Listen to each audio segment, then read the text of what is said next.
for your listening enjoyment, John Lund as Johnny Dollar. Is this Mr. Dollar, the insurance gentleman? That's right. Well, this is Captain Lyle Woodstock. I was given a message that you telephoned. Oh, yes, I did. Your insurance company wanted me to look into this trouble with your wife. Wonder when I could see you. At your convenience. But it's not trouble yet. It's quite possible that nothing is wrong at all. Oh? Well, I understood that you were worried about her disappearance. That you hadn't heard from her in over a week. Isn't that it? Yes, but I'll explain it all to you. But as I said, in spite of her absence, it's entirely possible that nothing is wrong at all. All right, Captain Woodstock. I'll be out to talk to you this afternoon.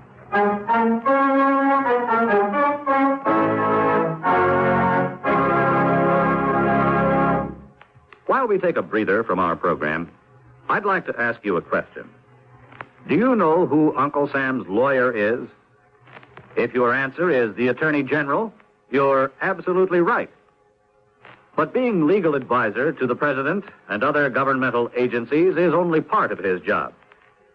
His main task is running the Department of Justice, which makes sure that the laws passed by Congress are carried out and that lawyers are available when the government must be represented in court. Let me give you an example. Suppose there is some question concerning the amount or kind of tax you should pay, or suppose you and the government don't agree as to which of you owns certain land. That's when the Department of Justice steps in to represent the government side of the case. If anyone is brought to trial for counterfeiting, smuggling, gold hoarding, or passport forging, the Department of Justice prosecutes the case. It also handles all matters dealing with legal immigration. And all of this activity is the responsibility of an important member of the President's cabinet, the Attorney General. Just as it is the duty of the United States government to protect each and every one of you, it is the duty of the Attorney General to protect the government of the United States.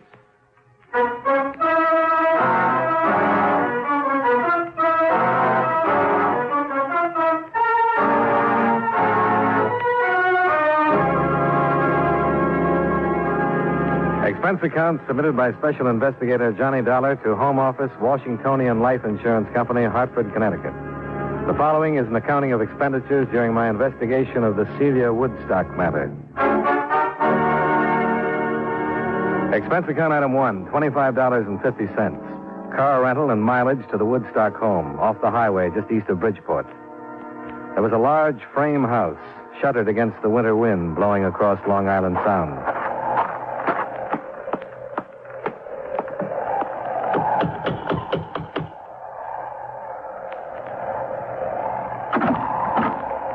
Captain Lyle Woodstock, please. Yes? You are Mr. Dollar? That's right. Come inside. Thanks. I am Captain Woodstock. It was nice of you to come out. Nasty wind, isn't it? Yeah, it wasn't blowing like this in Hartford. Quite often windy here on the Sound. I'm afraid you'll have to leave your coat here. Oh, that's all right. I discharged the servants, all of them.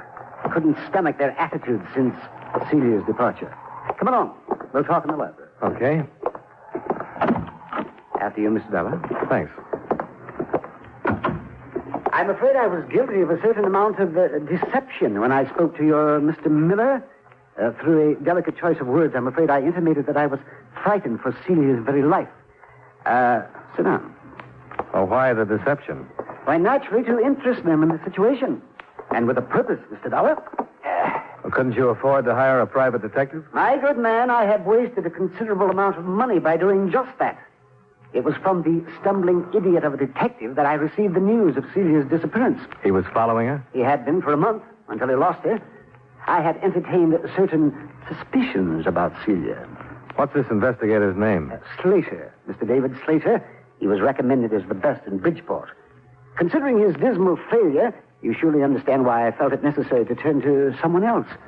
My insurance company struck me as a wise choice, since there is a large policy on her life. All right, I'll talk to this Slater. Now, will you give me everything you can on your wife? Description, so on? Yes, of course. They're on the table. I brought out a few photos.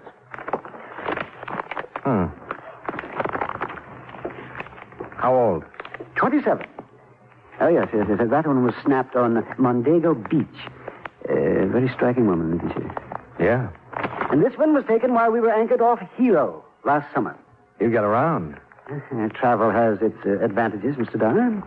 This your boat? Yes, in dry dock at the moment. As a matter of fact, I met Celia when I put into Las Cruces instead of Acapulco. And it seemed that she, too, wanted to travel. Where do you think she's traveling now? I haven't the faintest idea. As I started to tell you, I'd been troubled by certain suspicions. She was seeing entirely too much of a young doctor in Bridgeport. His name is Masterson. Dr. Charles Masterson. You think he could have something to do with her disappearance? Is that what you mean? I shouldn't like to say. I believe that she is a quite perfect physical specimen, yet she visited this doctor fellow at least 3 times per week. Yeah. Anything else? As a matter of fact, yes. We were in Acapulco 2 years ago when anchored off the The rest of the story wasn't too far from typical, although I don't meet too many of the breed. A, the 55-year-old Woodstock, captain because he owned a schooner, had dedicated his life to what he called adventure. And B, the 28-year-old Celia, had also dedicated her life to what she called adventure. The results were a number of voyages. And finally, Celia Woodstock's disappearance.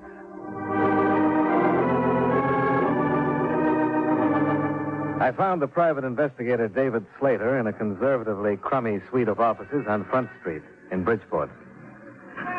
Well, you've met him, so you know what type he is. Yes, I followed his wife. What did she do? Got a report on every move she made for months. You want to see it? Not if you remember the highlights. What about this Dr. Charles Masterson? Well, doctors are hard to pin down, you know that. She went to his office 3 times a week, but she never met him anyplace else. Maybe she was sick. Her husband says no. Well, I didn't find out. I couldn't have talked to the doctor without letting out who I was. He had a nurse who quit the day before I left the case. You didn't talk to her? I was going to, but after I left, I didn't.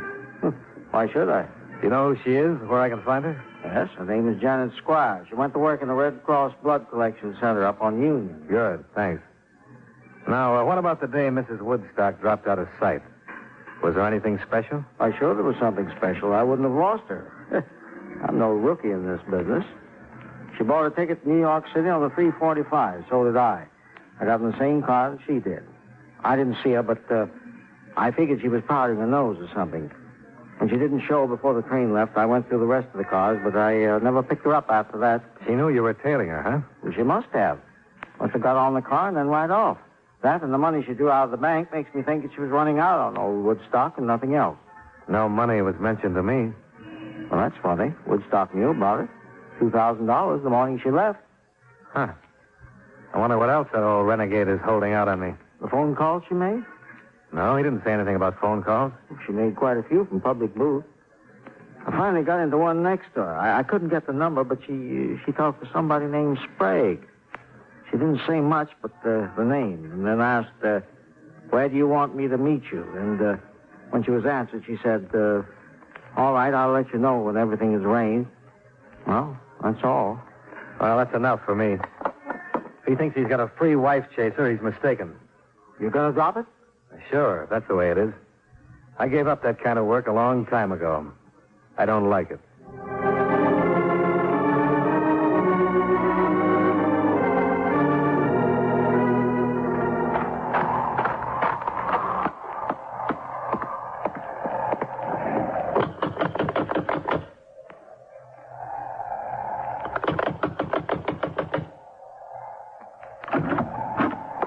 It's Dollar, Captain. Get in and close the door. What's this? Where's Woodstock? Close the door. If you do anything else, I'll kill you. Where's Woodstock? He's gone. Now walk backwards. Down the hall. Why? Go on or I'll shoot.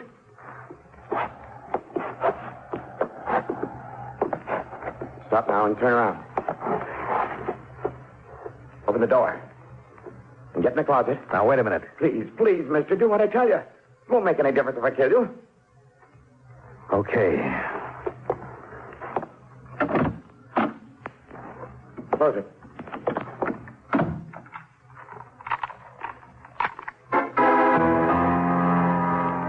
When I heard the front door slam, I started kicking my way out.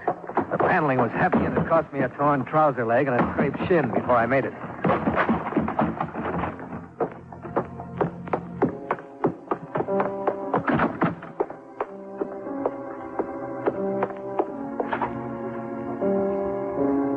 Mrs. Woodstock. Mrs. Woodstock.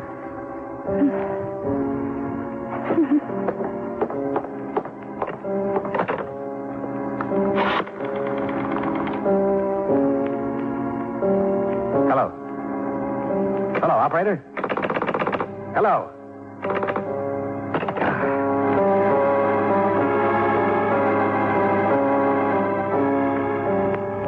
He'd given himself some more time by pulling out the phone wires, but it took less than 5 minutes for me to cover some 200 yards to the nearest neighbor, explain myself, and get through to the Bridgeport police.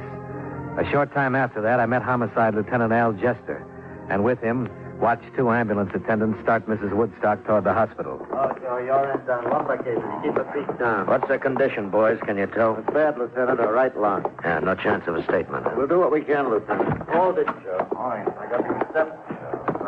Well, I guess it depends on her how easy or how hard this is going to be. Yeah, but better not count on it. I've been disappointed too often. How did Slater's story strike you? Well, I had no reason not to believe him. He said as far as he was concerned, the girl was running out on her husband. The more I saw of it, the more it looked that way to me, too. Then I came out here to drop the case, and it blew up in my face. The man you described, could he have been this Sprague? Yeah, he could have. I didn't ask him. He was half crazy. If he was Sprague and I'd thrown the name at him, he'd have killed me. It was that bad. Yeah. Could you describe the gun? Yeah, it was a cheap revolver. Nickel-plated with a short barrel. Caliber was .32. You sure of that? Oh, I guess a smart lawyer could keep me from swearing it was a .32, but it was. I'll take that. I got only one definite thing out of him. He said Woodstock was gone. That's all he'd say. Then he put me in the closet. I didn't hear him drive away. I was kicking up some noise getting through that door. But the people in the house where I phoned said they saw the car leave. It's the next house, that way. I'll check. Lieutenant Jester. Yeah. You better go upstairs. We're shooting up there, too. Where? In the hallway toward the back. There's no question about this one. He's dead.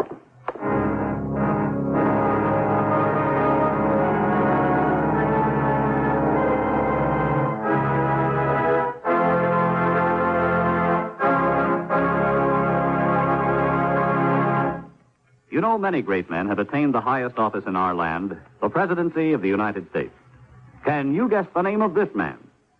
As a statesman, he showed great strength. He was a defender of religious liberty and continually attempted to strengthen the national unity of the states. He influenced the writing of our Constitution, and with Alexander Hamilton and John Jay, wrote the famous Federalist Papers, considered one of the best analyses of the Constitution. He ran for the first United States Senate, but was defeated. Then he served an 8-year term as representative from Virginia. During the War of 1812, when the British attacked Washington, D.C., he and his wife were forced to flee for their lives. If you don't have his name by now, here's one more clue.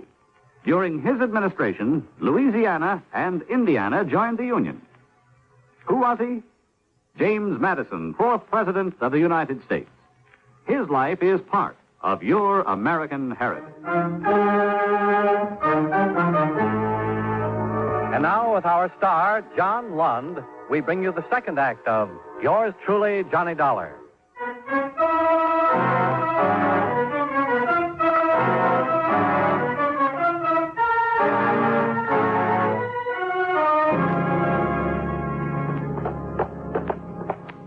Right back there, Lieutenant. Yeah, I see him. Woodstock? Yeah, let me see. Yeah. That's who it is. Get some light on in the room, huh? Yes. Shot from behind. There's a gun on the floor, Lieutenant. Well, that guy told you Woodstock was gone, Dollar. Well, he couldn't have been more right, could he? I guess not. Well, let's get out of here until the photographers show up.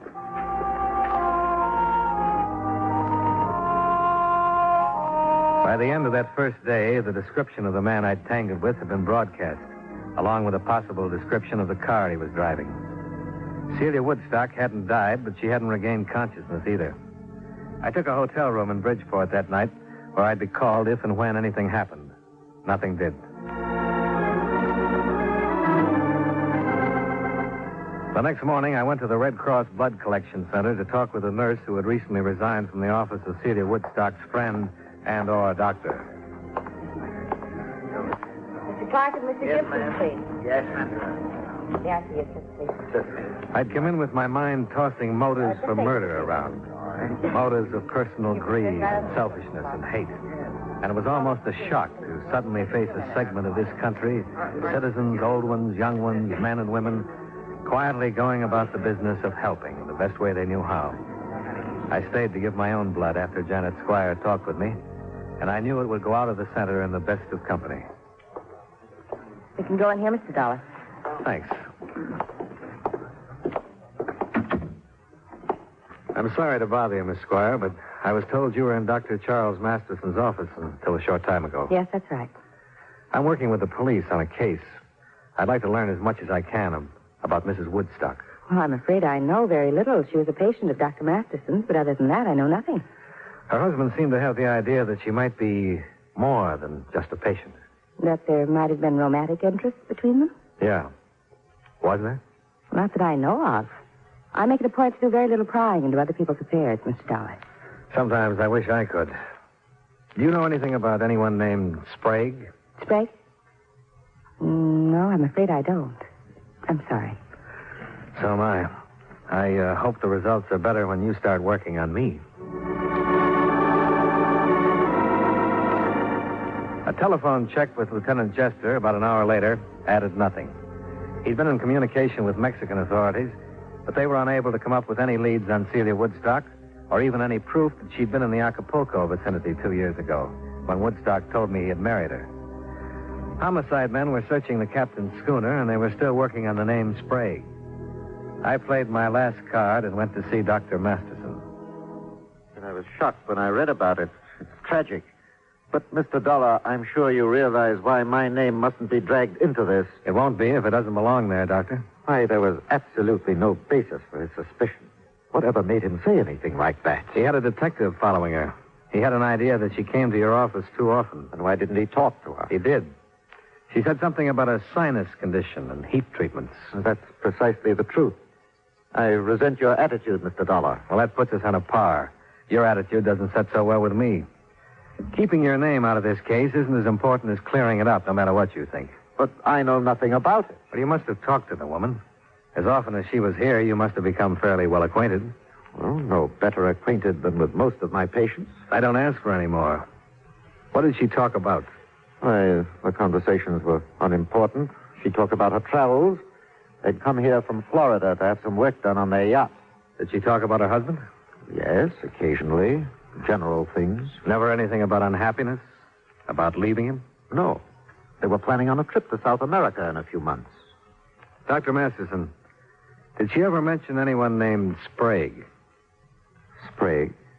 Well, this is one of the strangest things that's happened to me in a long time. Why? Well, the last visit Mrs. Woodstock made, in the afternoon, about a week ago, someone telephoned and asked for a Mrs. Emile Sprague. My nurse and receptionist called in and asked if Mrs. Sprague could answer the phone. Was the nurse Miss Squire? No, she had just left me. It was Miss Hall, who didn't know my patients by name. But when Mrs. Woodstock heard the name Sprague, she went into hysterics. I gave her a sedative. When she was calmed, I wanted to ask about what had happened, but, well, I didn't. There was something about her that begged me not to. I decided to wait until she came back, but she never did. Well, so it's Emil Sprague now. I'm sorry I was hesitant, Mr. Dollar.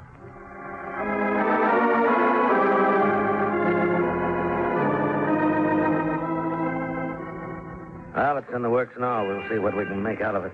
How's Mrs. Woodstock? Still alive. Those chest things are bad, though. Here's how the shooting stacks up so far. She was wounded by 38 caliber slugs. The husband was killed by 32s. So if you were right on your gun description, the man you ran into killed the husband. Now, what does that leave us? Woodstock killing his wife? Well, he was shot from behind while he was going into the upstairs room, apparently chased up there. He had a gun in his hand that he dropped when he was hit. That was the gun we found on the floor, the 38 caliber. Ballistics hasn't run any comparison tests yet. No, not yet. I'll let you know as soon as we get a report. Close to 12 that night, the lieutenant phoned me that Mrs. Woodstock was finally responding to treatment and would likely live. I was at the hospital at 12:30, But it wasn't until almost 3 that Lieutenant Jester and I were told that Mrs. Woodstock was conscious and able to answer questions.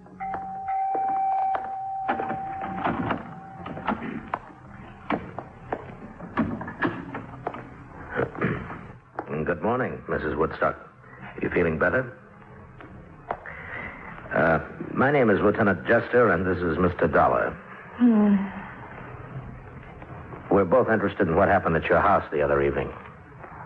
Mrs. Woodstock, do you understand what we're saying to you?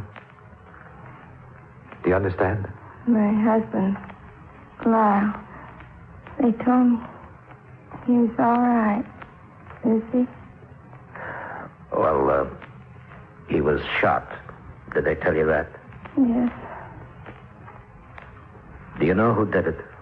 Yes, I know. I was there. I remember. We wish you'd tell us, Mrs. Woodstock. Emil Sprague? Yes. Yes, Emil. No one else was there. He made me go. Made you go where? To my house and talk to my husband. Emil Sprague made you go? Why? How could he make you go? Because I'm Mrs. Ann. You're Mrs. Emil Sprague? You were married to Sprague. Your marriage to him was never ended, but you married Woodstock anyway. Yes. I was wrong. I lied. I didn't tell him. Then it was money. He wanted money. Sprague did. Yes. I didn't know where he was. In Mexico. I had to get away. And I married my husband. That's all that matters. I'm afraid it isn't. Sprague followed you here. In Florida. I begged him not to. That $2,000 you drew from your bank. I gave it to him. But it wasn't enough. He made me stay with him. He made me go with him for more money. And my husband, I tried to make him understand. He wouldn't. He blamed me, called me things. Went to the drawer. Why didn't he shoot Emil? Did it me? Are you sure of that? Woodstock shot you? Going to the drawer. I remember. Turning around with a gun. That's all. Huh. Do you know where Sprague would go? Back to Florida. Well, we don't think so. We've got a good description of him and the car he was driving. We think he's still in Bridgeport someplace. You said you were with him. Where? We had a room on Commercial Street, 713. Is it a rooming house? No, a big building. An apartment. Which one is Sprague's? It's number 12 on the second floor. Does he have a phone in the room? Yes. Elmwood 42132. Thank you. We won't bother you anymore. Thanks, Mrs. Woodstock. I want to help my husband. I'll do anything I can. I want him to know that. We'll tell him, Mrs. Woodstock.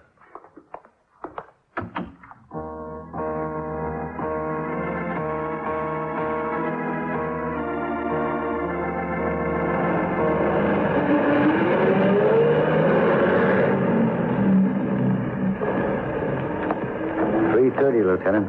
The men should be set at the back of the building. All right, Sergeant. You'll go on with me. It's that corner room up there. There's a door to another room right across from his, so we want to keep him from firing if we can. All right, let's go across. Good luck.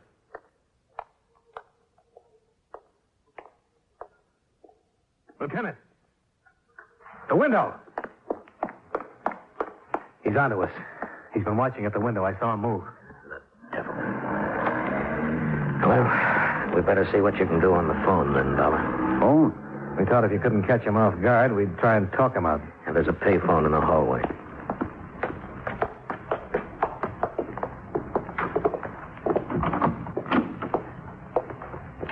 His room's just to the right at the top of the stairs there. That phone is right in line from up there. Now we'll cover him. Okay, Dollar, if you're ready.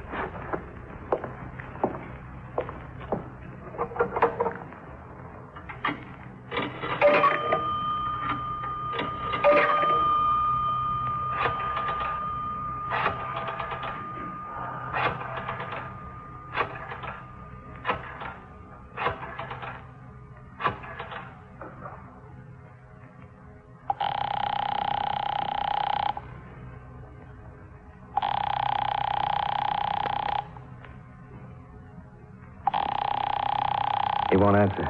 It's ringing. I didn't hear it upstairs. He'll do something with it.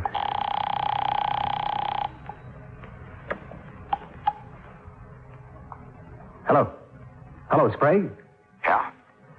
We just got a complete statement from Mrs. Woodstock. Your blackmail, the works. She's alive? Yeah, she's going to make it. I thought she was dead. I saw her fall. I killed him because I thought she was dead. If I'd have known, I wouldn't have killed him. I should have found out. You should have done a lot of things. What we want you to do right now is give yourself up without any trouble. Every door in the building is covered by police. We want you to come out of your room and down the stairs with your hands out where we can see them. Do you understand that? Are you listening to me? Come on, Sprague. Come on out and make it easy The stairs. Look out! Down, Dollar! Stay there, Sergeant.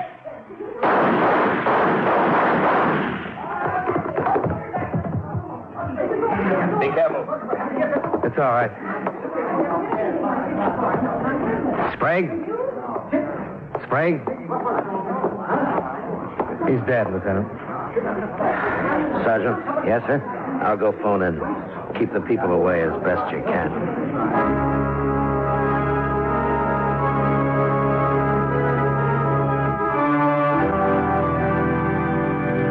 Expense account item 2, $45, miscellaneous, hotel, meals, etc. Expense account total, $73.60. Remarks? I understand the lawyers for the Woodstock estate are already measuring ways and means to cut the bigamous wife out of the estate. Yours truly, Johnny Dollar.